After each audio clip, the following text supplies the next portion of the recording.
Hello friends, দেখো এই যে সামনে এটা কি আছে বলো তো? তেঁতুল জল। মানে তোমরা ভিডিওর থাম্বনেল এবং টাইটেল দেখে বুঝতে পেরেছো আজকে ভিডিওটা কি সংক্রান্ত, কি বলো তো? আবার সামনে দেখো কলাই আছে, মটর কলাই, তারপরে পেঁয়াজ কুচো, শসা কুচো, সমস্ত কিছু আছে। এই যে এখানে নিশ্চয় একটা কিছু বানানো হবে, কি বলো তো? ফুচকা বানানো হবে, তার জন্য সমস্ত কিছু রেডি হয়ে গেছে। এই যে এখানে আলু মাখা চলছে। আর আলুটা কে মাখছে বলো তো? আমার বোন মাখছে।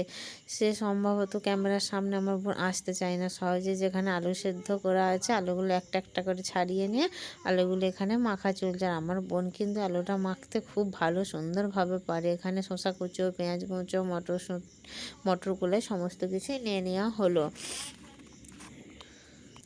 সব কিছু ভালোভাবে নিয়ে সেটিকে ভালোভাবে একসঙ্গে মাখানো চলছে। দেখো ভালোভাবে মাখিয়ে নেওয়া চলছে। তার আগে বলে রাখি, লঙ্কা দেবো না কিছুটা, আমার মেয়ের জন্য এবং আর আমার ভাইয়ের জন্য কিছুটা তুলে রাখা হবে। এইটিকে বেশ ভালোভাবে মাখানো চলছে। এটিকে মাখানোর পরে, সেটা তোমাদেরকে দেখানো হয়নি, কড়াইয়ের মধ্যে একটু জিরে আর লঙ্কাকে ভালোভাবে ভেজে নেওয়া হয়েছিল।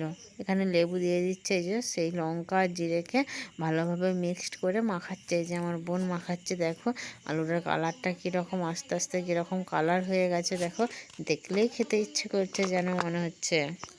তার আগে বলে রাখি বন্ধুরা, ফুচকা কার না খেতে ভালো লাগে বলো? যেখানেই দেখতে পাই আমরা সেখানেই ফুচকা খাই। আমি তো সেখানেই খাই। ফুচকা সবারই প্রিয় একটি জিনিস। বেশ কিছুক্ষণ ধরে আলুটি মাখানোর পর এই যে আলুটি রেডি হয়ে গেছে সম্পূর্ণভাবে। পাশে আবার এই যে গ্যাসের মধ্যে কড়াইতে ফুচকা ভাজা চলছে। এই যে এখানেতে ফুচকা ভাজা চলছে। এক এক করে বেশ কয়েকটি ফুচকা ভেজে নেওয়া হলো। আর এই শুকনো ফুচকাগুলো কী বলো তো, আমরা দোকান থেকে কিনে নিয়ে এসেছিলাম, এসে বাড়িতে ভাজছি। তার আগে বলে রাখি বন্ধুরা, ফুচকাগুলো একটু আমাদের ছোট ছোট হচ্ছে কেন বলো তো? ফুচকাগুলোকে একটু রোদ দিয়ে দিতে হতো, কিন্তু আমরা যেদিন ভাজছিলাম সেদিন না বৃষ্টি পড়ছিল, সারাদিনই বৃষ্টি হচ্ছিল। আর রোদে দেওয়ার মতো রোদ বের হয়নি বলে রোদে দিইনি, তাতেই ভাজছিলাম। এই যে আমরা সবাই থালার মধ্যে নিয়ে নিয়েছি আলু মাখা ফুচকা। আর পাশে দেখতে পাচ্ছ বাটিতে তেঁতুলের জল। তোমরা যদি কেউ খেতে চাও বন্ধুরা, অবশ্যই চলে আসতে পারো আমার বাবার বাড়িতে। টাটা। ভিডিওটি ভালো লাগলে অবশ্যই সাবস্ক্রাইব করে দিও।